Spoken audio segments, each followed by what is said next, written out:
Welcome to our second class of our productivity course. This class is called Time Management. Hi, my name is Juan Llerena. I'm a marketing consultant and an engagement and motivational speaker. And just like you, I'm an entrepreneur and an intrapreneur. In this class, I will share what works in my experience related to time management. I want to clarify that that's only what works for me and with the people that I have worked with. This is not the only way, but it is what I have been proven to work for me. Why is time management important? Well, time is our most expensive resource. Okay, so it is important that we understand that when we make a decision and how we use our time, and we decide to go and do one thing, that we can't do something else at the same time. Okay, and there's a cost of opportunity that is involved, because every decision that we make when we decide to do one thing, then we sacrifice doing another thing that might be costing us the time, but also resources or even money. It is important for us to realize that you control the time in your day, that we control the time in our day, and it is not the other way around. Why do we say this? Well, because unfortunately it happens that when we start the day, we have no idea what we're gonna be doing. We have no idea what we're sitting in front of the computer. We have no idea which way we're gonna tackle all those things that we need to deal with. And like we saw in our previous class, do we start dealing with what's urgent? Do we start dealing with what's important? Are we doing things that are neither important or urgent, right? Do we need to start checking emails? How are we spending our time? How are we spending our day? And that's important that we realize that. If we haven't realized that yet, then I hope that this productivity course is that wake-up call to make you realize that you can definitely make improvements in that field for you. Okay, but many times we just start the day and we don't know really what our plan is. We don't lay it out there. And we start checking email multiple times, writing emails, and we're getting emails back from the people that we wrote to, and then all of a sudden we are just losing that battle and just spending the time doing things that are not the most efficient way. Maybe we were answering phone calls, maybe we're spending the day at the meetings, and at the end of the day, after 8 hours, sometimes 12 or 16 hours, we have been, yes, very busy, but we have accomplished very little. So are you one of those that feel like you're super busy, but you haven't accomplished not even half of what you thought you would? Because if we don't have clear goals in our day, then we start, as a consequence, experimenting, unfortunately running into procrastinating.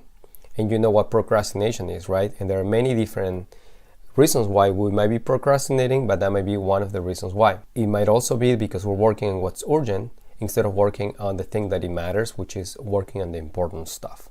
Okay? And if you're one of those that you feel like saying, I do not have time to work on what's important, then this class and this course is definitely the place to be for you. So if you know someone right now, if you know someone that it feels that way, that they don't have time to do the important stuff, that they complain they don't have time in their day to do everything they need to do, well, maybe you will do them really well by sharing this information and by just inviting them to watch these videos, okay? And maybe that might be the starting point of accomplishing something positive and where they can fulfill their days with more activities that are, helping them reach their goals and reach their objectives. So be aware. That's the first thing.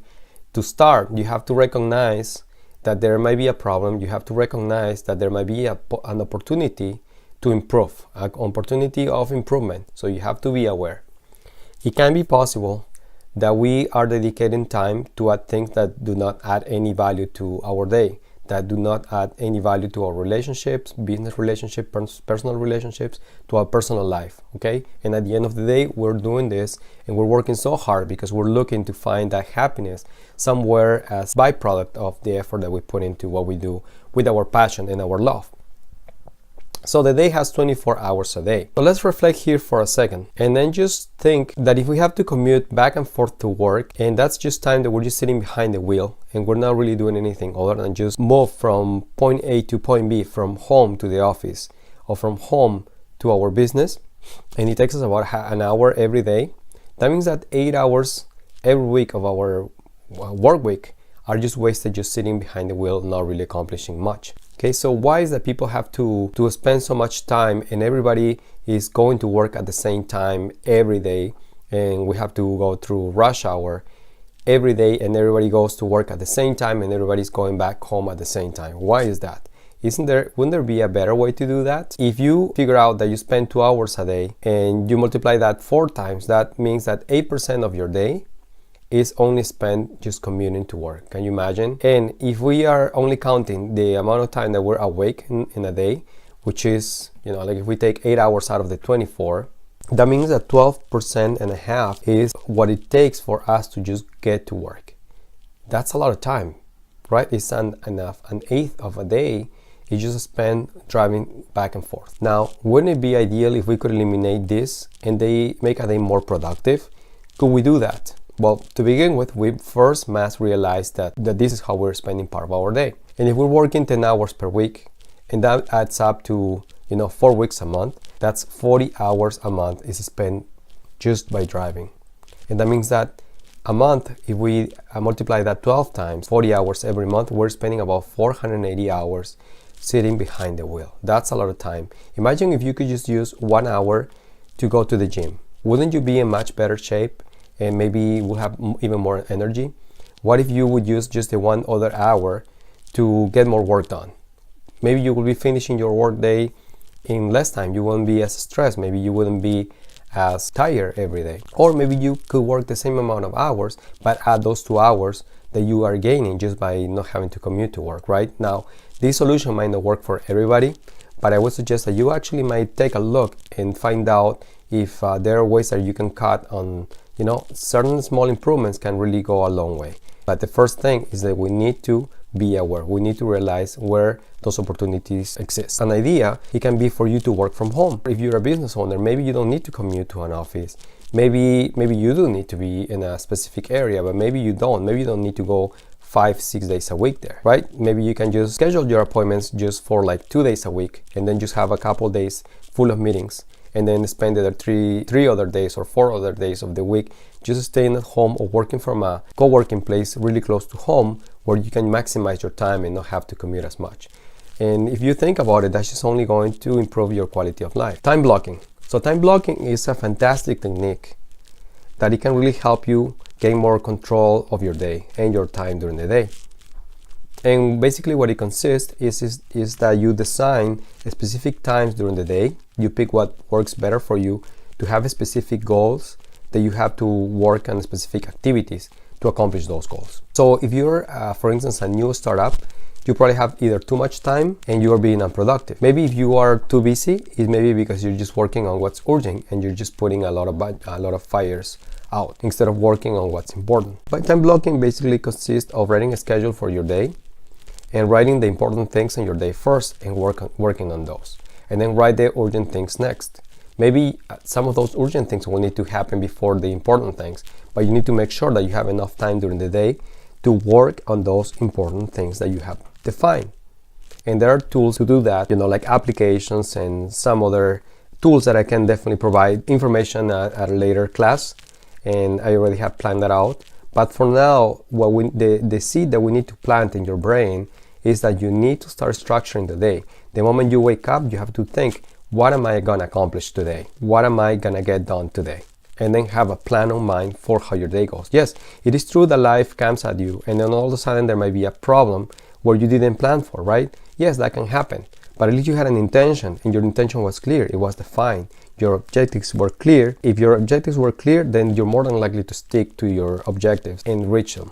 Instead of it's like being in a little boat that is just going wherever the wind blows. Instead of just having a clear direction and which way is your north and which way you're headed. How does my day go? I thought that would be important to share. So I told you that I'm an entrepreneur, but I'm also an entrepreneur. So I stay pretty busy because I really have fun doing what I do. And I'm very lucky that I get to do the things that I really enjoy doing. I enjoy learning.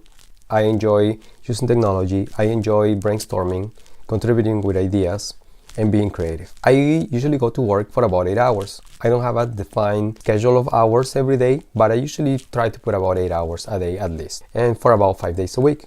So every day I already have defined different activities. I use a calendar application on my Android phone, and I have set there the reminders for the activities that I have to complete every day, every week. It's not in full detail, but are the most important activities that I have to complete. So for one thing, it tells me what I need to do. It reduces my stress level because I don't have to try to remember, and I'm not too worried about missing a deadline. I keep there my important activities, and the urgent activities, I keep adding them to my calendar. But at the same time, I try to put those fires out, and if I can manage those a little bit to do it at a specific time later in the day after I can do my important stuff, then I try to do my important activities first. But otherwise, if there's something really urgent, then I'll deal with that, but then I get to work into the important stuff. I usually try to block time for my family during the day, whether it's a dinner together, and it's important for me that when my kids come back from school, and if I come home still during the lunchtime, then we'll sit down together and then we'll have dinner together. And that is important time, because that at that moment we can connect and we can talk about what's going on in the day and how things went in school and how things are overall, right? And if I haven't been able to do that, then I try to maybe later on watch a movie and maybe just have a casual conversation, touch bases, and during the week it's a little tough, but we try to block time to at least talk for 15 minutes, 30 minutes, quality time. It's important that you keep your life in balance and your life in check. And then the rest of the time, I either spend it in creating content, whether it's via new classes or just creating a recording podcast that I can start scheduling working ahead of time. Sometimes I work earlier in the day before I go to work, or sometimes I work after came back from work, and then I work on my own business later in the day. So it all varies depending the day of the week, depending what's going on in the week. But I have my reminder set, so I know I have what I have to do, and I'm always trying to stay ahead of the game instead of trying to catch up. One thing that you can probably learn is that you need to also block time for you to continuously improve your skills. So I try to learn at least one day a week. I try to learn something new, whether it's that I use a podcast resource, or whether it's that I grab a book, or maybe I try to read some kind of articles related to the things that I'm working on, or the things that I hear that are important, that there's a conversation about, or that maybe something that may allow me to be in the front line, to stay ahead of the curve instead of trying to catch up again, like I said. But you never stop learning, and I try to never stop learning. You need to learn, and you need to learn to sometimes unlearn what you already learned and relearn those things, because things are constantly changing. So the only thing that doesn't change is change, and you need to be comfortable with that. And it is probably easier to say it than do it, but it's the truth, because nothing sits static. Not even in your business, not even in your industry. It's constantly changing. I always try to have enough also personal time for myself, so I try to keep myself relaxed, and the physical activity really helps me out with that. So I try to go to the gym, or maybe even just run outside for 3 times a week for half an hour to an hour. I try to hit the gym or do something like that, and I always try to incorporate like a 10-minute meditation or 15-minute meditation during my work week. Sit down and then just try to clear my mind and just relax, and that opens up the creativity in me. Later on, we're also going to cover some aspects related to Gmail and how to use some of the filters and some Google Chrome extensions that you can add to your Gmail, so you can make it a lot more powerful, and that will help you also create opportunities for you to improve how you manage your time, and how you can create opportunities to basically do that, manage your time better. And we'll also learn how to differentiate getting work done and getting in touch with our clients. Responding emails and sending emails, it's also another important topic, because if you're one of those that you get a lot of emails because you're in customer support or in specific activities in your organization or in your business, and you have to reply to emails, you will recognize which ones are more important and which ones are not. But you should be able to have the ability to schedule emails to be sent at one time, so you have the control over sending that. And I'm going to show you that at a later class and how to do that. I think that's going to be on class number 10 when we do Inbox Zero, which is a pretty cool concept to help you manage your email and also improve your efficiencies with managing your time. But the idea here is that sometimes, even if you have a plan for everything, sometimes some things they might not exactly work the way you thought they would work, but you should try to get organized and follow your plan. And that's the best recipe that I can give you, so then you can have better chances to have more success with managing your time. Why I have this agenda here? Because you have to be consequent with your goals and your time blocking. So for instance, if you wrote down at the beginning of the year that you were going to have an initiative to have a better relationship in your family, with your partner, or with your kids, or with your parents, and you don't include in your time blocking strategy time to develop those relationships, you're gonna fail. If you had decided that you wanted to educate yourself and that you wanted to be on top of those technological changes, know what's going on for your business, see what's new, right? But you don't have it also time blocked, and you don't have it scheduled once a week, or once every day, or once every other week, then how are you going to accomplish that goal, right? So it is important that you're consequent on your goals and how you manage your time blocking. If you get an appointment, do it according to when you have blocked the time to do it.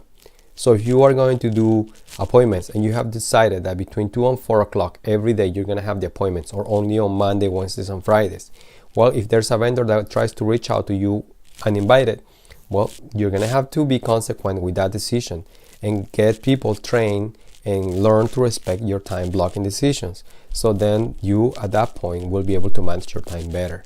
And when they come in for that Monday, Wednesday, or Friday meeting that they can ask for in advance, then you dedicate 100% of your time to them. So you're not responding emails, you're not on the phone, you're not getting distracted with other phone calls.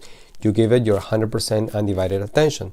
And then that's how you show respect. But in turn, they have to show you their respect by respecting your time blocking decisions. If you have meetings, then use the block of time assigned to that. If you have decided to have some creativity time, then you gotta use the block time that you assigned to do that, instead of just getting other kind of work, instead of brainstorming, or instead of being more creative and finding new ways to improve whatever it is that needs to be improved in your organization or in your business, to stay competitive, to be different, right? So you have to be, again, one more time, be consequent with your goals and your time blocking decisions. Do not start the day like this, right? You just have a blank calendar, it's empty. You don't want to do whatever the day wants you to do. You want to be in control of the day, you want to be in control of your time. And you can, it's up to you. It should be the other way around.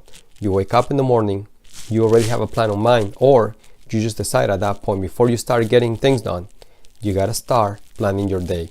What's important, what's urgent, and those things that are either important or urgent, then just get rid of them. And those things that might be urgent and they're not important, then just have someone else work on it. And the homework is for you to continue identifying those tasks, whether they're urgent and important.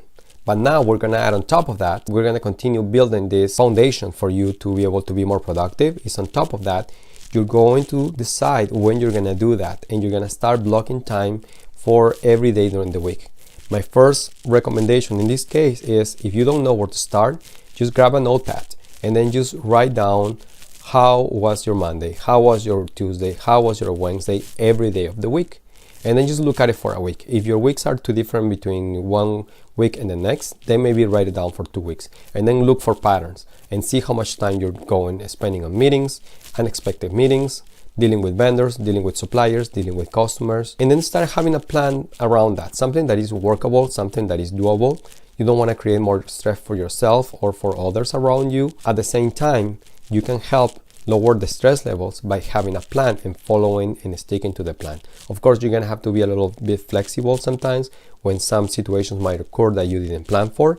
But the general rule is, if you have a plan, you follow it and then you stick to it. And then you reevaluate and then you adjust based on the improvements that you have been making. Well, this concludes the second class of our productivity course. And I hope to see you next time. You know where to find us. And if you're not a member of our tribu, I invite you to become one by signing up to our newsletter and by sharing it with others too. There's a lot of value to this, but you have to do the work. I'm only sharing with you what works for me. See you in the next class.